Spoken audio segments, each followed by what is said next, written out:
നെടുമങ്ങാട് താന്നിമോട് ഉണ്ടപ്പാറയ്ക്ക് സമീപം അപ്പൂപ്പൻകാവിൽ തീപിടുത്തം. 4 ഏക്കർ പ്രദേശത്തേക്ക് തീ വ്യാപിച്ചു. മലമുകളിലായതിനാൽ ഫയർഫോഴ്സ് വാഹനങ്ങൾക്ക് എത്തിപ്പെടാൻ വലിയ പ്രയാസമുണ്ട്. വി ജയശങ്കർ ചേർന്നു.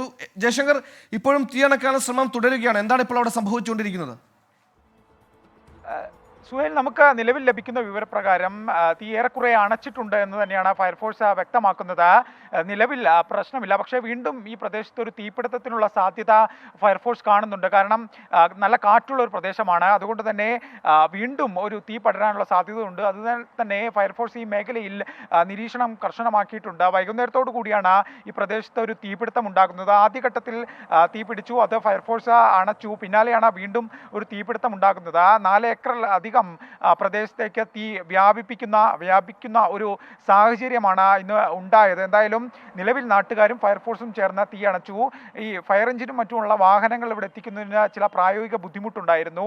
ഇത് തീ അണയ്ക്കാൻ വലിയ പ്രതിസന്ധി സൃഷ്ടിച്ചു. ഒപ്പം പ്രദേശത്ത് ശക്തമായ കാറ്റും ഉണ്ടായിരുന്നു. ഇതും പ്രതിസന്ധിയായിരുന്നു. എന്തായാലും കമ്പുകളും മറ്റും ഉപയോഗിച്ച് നിലവിൽ തീ നിയന്ത്രണ വിധേയമാക്കി ഏറെക്കുറെ അണച്ചിട്ടുണ്ട്. എന്തായാലും ഫയർഫോഴ്സ് ഈ പ്രദേശത്ത് നിലവിൽ നിരീക്ഷണം ഏർപ്പെടുത്തിയിട്ടുമുണ്ട്. സുഹേൽ, ശരി, 4 ഏക്കറോളം സ്ഥലത്തേക്കാണ് തീ വ്യാപിച്ചത്. ഫയർഫോഴ്സിനടക്കം എത്തിപ്പെടാൻ വലിയ പ്രയാസമുണ്ടായിട്ടുണ്ട്. തീ ഏറെക്കുറെ അണച്ചു എന്ന ആശ്വാസകരമായ വാർത്ത കൂടി ഈ ഘട്ടത്തിൽ വരുന്നു.